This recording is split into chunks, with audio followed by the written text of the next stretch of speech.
Please subscribe the Net TV. Kshanam Kshanam మీ ముందు సమాచారం.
అందరికీ నమస్కారం.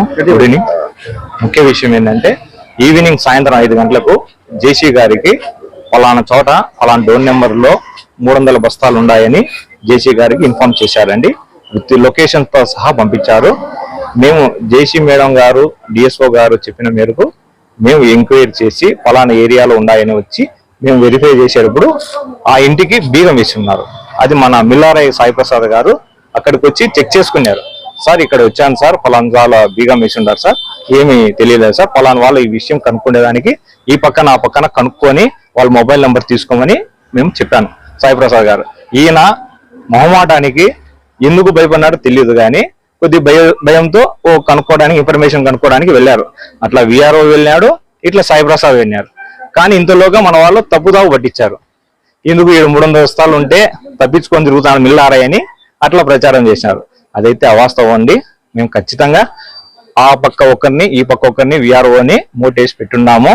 ఎక్కడికన్నా తరలిస్తే ఎవరైనా వస్తే ఆ బీగం తీస్తే మేము పట్టుకునేదానికి. ఎందుకంటే బీగం వేసినది మేము పగలగొట్టకూడదు, అది చట్టరీత్యా నేరము. ఫలానా మత్తిది అని కనుక్కొని ఈ ఇంట్లో నక్క రామకృష్ణ అనే వ్యక్తి దాన్ని తెలిసి ఆయన ఫోన్ ద్వారా సంప్రదించి మీరు త్వరగా బీగాలు పంపిస్తే మంచిది, లేదంటే మేము పోలీస్ ద్వారా దీన్ని పగలగొట్టి పంచనామా కండక్ట్ చేస్తామంటే లేదు సార్ నేను వస్తాను సార్ అని మాకు ఇన్ఫర్మేషన్ ప్రకారంగా 1650 కేజీలు అంటే 32 మూటలు దొరికాయండి. దాని ప్రకారంగా సీజ్ చేసేసి షాప్ నెంబర్ 33 ప్యాకెట్లు దొరికినాయి. 1650 కేజీలు ఇవి మన రైస్ అని కన్ఫర్మ్ చేసుకుని అది మేము కనుక్కుంటామండి. ఖచ్చితంగా కనుక్కొని మన జేసీ గారికి డిఎస్ఓ గారికి ఆర్డీఓ గారికి ఖచ్చితంగా రిపోర్ట్ పంపిస్తాము. ఇది 6A కేసు కట్టినారు, పంచనామా కండక్ట్ చేసినాము. ఇది షాప్ నెంబర్ 4 నాగిరెడ్డి దాంట్లో దీన్ని ప్రస్తుతం నిల్వ ఉంచుతామండి. తర్వాత ఏమున్నా పై అధికారులు చెప్పి మీకు ఏమన్నా ఇన్ఫర్మేషన్ అందిస్తాం. Thank you.